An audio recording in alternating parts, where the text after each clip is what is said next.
Irmãos, se alguém for surpreendido em algum pecado, vocês, que são espirituais, deverão restaurá-lo com mansidão.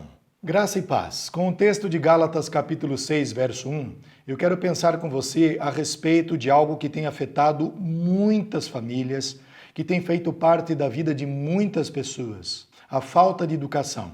A falta de educação faz parte dos mais diversos ambientes. Por exemplo, quantos pais são desrespeitados pelos filhos? Filhos que tratam seus pais com palavras ríspidas, ásperas. Pais, mães que acabam amaldiçoando seus próprios filhos com palavras amargas, palavras que não edificam, pelo contrário, palavras que agridem o coração do filho, de uma filha, levando-os ao desânimo, à tristeza profunda. Nós também podemos observar esses pequenos delitos na atividade profissional, quando um patrão trata o seu funcionário de uma forma grotesca, com crueldade, com rispidez. Quando um funcionário, em contrapartida, acaba explorando o seu patrão no sentido de não lhe dar a devida atenção, de não servir a empresa no temor de Cristo, no temor de Deus. A boa educação precisa ser restaurada. E à luz do texto sagrado, uma pessoa educada é uma pessoa que tem grandes possibilidades de oferecer resistência a uma vida de pecado.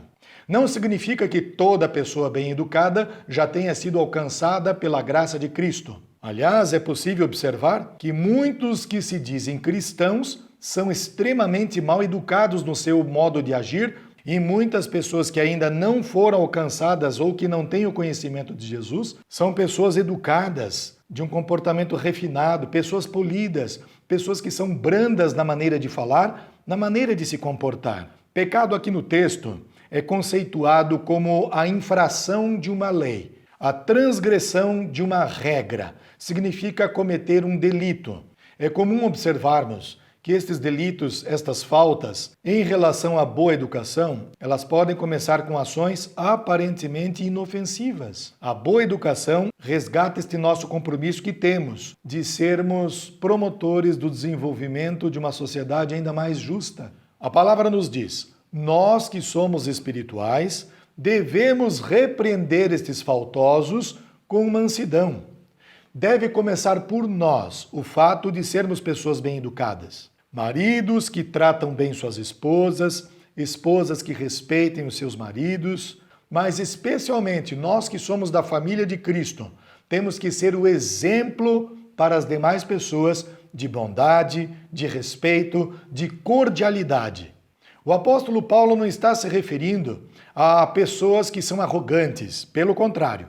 Quando ele diz que nós que somos espirituais, ele simplesmente está dizendo que fomos alcançados pela misericórdia do nosso Deus. É o Deus Todo-Poderoso que nos tornou espirituais. E assim, somente aqueles que são alcançados pela graça e pela misericórdia de Cristo Jesus têm o dever de expressar a boa educação diante de um mundo incrédulo, diante das pessoas faltosas, diante daqueles que cometem pequenas transgressões. Nós que somos espirituais, temos que dar o exemplo e restaurar essas pessoas com temor, com mansidão. Significa que esta restauração, ela está muito mais preocupada e interessada em corrigir esta forma de comportamento perigoso que tem destruído tantos relacionamentos, porque a boa educação existe para mostrar que o pecado não tem a última palavra, que nós estamos aqui para servir ao nosso Pai Todo-Poderoso, que nós somos alcançados pela graça de Jesus, que nós queremos honrar ao nosso Pai